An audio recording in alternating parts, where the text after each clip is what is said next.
हैं 459 459। तो क्रम से पढ़ते रहिएगा, मन लगता रहेगा और विषय को समझना आसान हो जाएगा। और जब आप कभी नोट बनाने के लिए बैठते हैं तो हमेशा कान से सुनेंगे तभी लिखेंगे, ऐसा नहीं होगा। आपका पेन ऐसे ही चलना प्रारंभ हो जाएगा। तो आप लोग जानते हैं कि हम ज्योतिष में YouTube के माध्यम से एक प्रचार माध्यम होता है। इसमें ज्योतिष का जो ट्रूथ्स ऑफ एस्ट्रो हमने नाम रखा है, इसका मतलब है कि ज्योतिष का सच बताने का प्रयास कर रहे हैं। आप लोगों का जितना प्रेम मिलता है हमारे लिए बहुत काफ़ी है। इसी के बल पे हम आपके सामने आते हैं और पाठ देते हैं। लेकिन यदि आप लोग शेयर करेंगे, सब्सक्राइब करेंगे, बेल आइकन दबाएंगे तो हम उम्मीद करते हैं कि अधिक से अधिक लोग इससे जुड़ पाएंगे और लाभ ले पाएंगे। आप लोग जितने लोग भी जुड़े हैं उनको पता है कि कोई भी पाठ है वो आपके लिए लाभप्रद है। तो इसीलिए प्रत्येक पाठ को आप देखते रहेंगे तो आपको लाभ मिलेगा। अब हम मकर लग्न में केतु की ही बात करेंगे। चतुर्थ स्थान तक हम लोगों ने पूर्व में बात कर लिया। अब पंचम स्थान में केतु हो तो क्या फल होगा। तो सबसे पहले पंचम स्थान में बैठा है तो पंचम का तो फल करेगा ही करेगा, साथ में दशम स्थान का भी फल करेगा। और इन दो स्थानों का फल क्या करेगा, शुभ करेगा। एक त्रिकोण का स्थान है और दूसरा केंद्र का स्थान है। स्थिति के अनुसार इन दोनों स्थानों का फल शुभ करेगा। तो पांचवें से संतान की वृद्धि हो सकती है यदि संतान का उम्र है। विवेक की वृद्धि हो सकती है यदि हायर एजुकेशन ले रहे हैं तो आपका वहाँ ज्ञान बढ़ेगा, हायर एजुकेशन ले पाएंगे। शादी का उम्र है तो यहाँ सगाई या प्रेम संबंधों की बात हो सकती है। तो ये तो हो गया पांचवें से संबंधित कुछ परिणाम। बड़े व्यवसायी हैं तो केतु की दशा अंतर्दशा में व्यवसाय और बड़ा हो सकता है।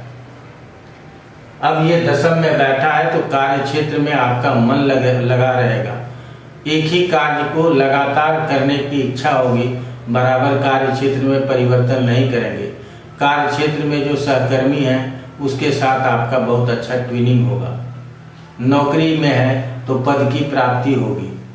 तो ऐसा हम कहते हैं केतु यदि पंचम स्थान में स्थित है तो पंचम और दशम दोनों का फल करता है। तो ये दोनों का फल क्या किया, शुभ किया। अब क्या फल होगा, अशुभ फल होगा। तो आप लोगों को इसके पहले जितना बताया, मकर लगन में आकर के आप लोग देख रहे होंगे कि धीरे धीरे जाते जाते हर रोज कुछ ना कुछ नया बताते जाते हैं ताकि आपका ज्ञान बढ़ता रहे। तो यहाँ अब अशुभ परिणामों की बात करेंगे तो किन किन स्थानों से आएगा पहले वो समझ लेते हैं। तो पांचवी दृष्टि से नवम स्थान को, सातवीं दृष्टि से एकादश स्थान को और नौवीं दृष्टि से लग्न को देखेगा। तो यहाँ धार्मिक उन्नति, लोग बोलते हैं ना आध्यात्मिक और धार्मिक उन्नति होगी तो कितनी होगी। तो यहाँ धार्मिक और आध्यात्मिक उन्नति की बात हम करेंगे नहीं। पिता के साथ पिता का ही इज्जत करना मेरे लिए मुश्किल हो जाएगा। अगर केतु पंचम में बैठा है तो हम अपने आप को ज़्यादा विवेकी और होशियार समझेंगे, अपने सामने किसी को ज़्यादा होशियार समझेंगे ही नहीं। तो इससे यहाँ परेशानी होगी।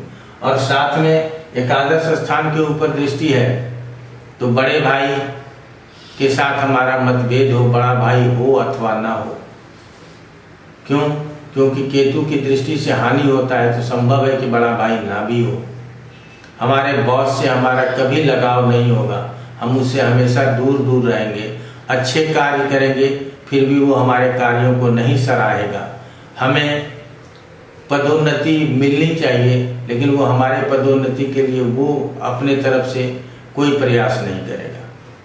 और लग्न के ऊपर दृष्टि होने से स्वभाव में चिड़चिड़ापन आएगा, जमा धन भी खर्च होगा और स्वास्थ्य में परेशानी भी होगी। ये शुभ और अशुभ दोनों प्रकार के परिणाम आपको प्राप्त हो गए। केतु यदि पंचम में, केतु छठे में, तो इसको अन्य अशुभ ग्रह जैसे शनि मंगल और सूर्य की बात करते हैं उसके अनुकूल नहीं देखना चाहिए। क्योंकि शनि मंगल और सूर्य को केंद्र स्थान में अच्छा होगा और त्रिकोण में बुरा होगा ऐसा नहीं बताया गया। लेकिन राहु और केतु के लिए बताया गया है कि केंद्र स्थान में शुभ होंगे और त्रिकोण स्थान में भी शुभ फल देंगे, इसीलिए इसको योगकारी कहते हैं। बाकी स्थानों में वो जिन जिन कारकत्वों को देने वाला होता है उसी का फल करते हैं। तो यहाँ बैठ करके केतु सुफल बहुत नहीं करने वाला। एक ही सुफल होगा कि बहुत संघर्ष हो जाएगा जीवन में। तो जब बहुत परिश्रम करेंगे तो परिश्रम का तो फल एक न एक दिन मीठा आएगा। बस इसी उम्मीद से आप परिश्रम करते रहिए। रोग की प्राप्ति हो सकती है, या पहले से रोग है तो केतु की अंतर्दशा में वो इन्फेक्शन बढ़ सकता है, क्योंकि केतु इन्फेक्शन देने वाला प्लैनेट भी कहा जाता है। अब यहाँ जरूरत हो जाएगा, कोई ना कोई ऐसा सूत्र निकल आएगा जिसकी वजह से आपको लोन लेना पड़े। किसी न किसी रूप में शत्रु खड़े हो जाएंगे। अब वो किस रूप में हो सकते हैं, तो केतु ही जिन भावों को एक्टिव कर रहा है उसके अनुसार समझ लेंगे। तो 5वीं दृष्टि से 10वें स्थान को, तो हो सकता है कि कोई कंपटीटर, व्यवसायिक कंपटीटर या नौकरी पेशा में है तो आपके सहकर्मी आपके लिए शत्रु बन जाए। दूसरा है कि व्यय स्थान को दृष्टि दे रहा है तो अन्य भी हमारे शत्रु हो सकते हैं। तो व्यय स्थान में दृष्टि देने का मतलब है कि खर्च की भी अधिकता होगी, व्यर्थ की मानसिक परेशानी भी होगी, शैया सुख में कमी भी होगी, साथ में किसी कारण से अस्पताल आदि में भर्ती होना पड़े, न्यायालय का चक्कर लगाना पड़े, जेल जाना पड़े, इसकी समस्या होगी। लेकिन हम हमेशा कहते हैं कि एक ही ग्रहों के ऊपर आश्रित होकर के इस प्रकार का फल कहना ये अच्छी बात नहीं है। इसीलिए अन्य संभावनाओं को भी तलाश लेना जरूरी है। अब यहाँ से इसका धन स्थान के ऊपर दृष्टि जाएगा तो धन की हानि होगी, वाणी में भी कर्कशता आएगी, कुटुंबों से मतभेद होगा। इस तरह के परिणाम आपको केतु की अंतर प्रत्यंतर दशा में दिखाई देगा। तो हमेशा से किस प्रकार का परिणाम देगा और किस प्रकार से परिणाम देता है ये जानना जरूरी है। आप अधिक से अधिक कारकत्व यदि किसी के जानते हैं तो आप अधिक से अधिक उस विषयों को गहनता से समझ पाएंगे। अब केतु यदि सप्तम स्थान में हो तो केंद्र में अच्छा माना गया। सप्तम से क्या क्या चीज देख सकते हैं? सप्तम से सबसे पहले दाम्पत्य सुख देख सकते हैं। तो यहाँ केतु स्थित होकर के दाम्पत्य सुख हमें दे सकता है। यहाँ स्थित होकर के हमारी यात्रा को मंगलमय बना सकता है। यहाँ स्थित होकर के अगर हम व्यवसायी हैं, बड़े व्यवसायी हैं, तो हमारे व्यवसाय को बढ़ाने में मदद कर सकता है। यहाँ स्थित होकर के केतु हमारे पार्टनर के साथ हमारे व्यवहार को अनुकूल रख सकता है और पार्टनरशिप लंबे समय तक चल सकता है। तो इस बातों को समझना है। अब कि चूंकि चंद्रमा की कोई दूसरी राशि होती नहीं है तो किसी भी दूसरे घर के फल को करना नहीं है। अब जो दूसरे घर का फल करेगा वो फल अशुभ की श्रेणी में आएगा। वो किस तरह से आएगा? तो इसके दृष्टियों से आएगा। तो कहाँ कहाँ दृष्टि है? तो लाभ स्थान के ऊपर दृष्टि है, लग्न के ऊपर दृष्टि है और तीसरे स्थान के ऊपर दृष्टि है।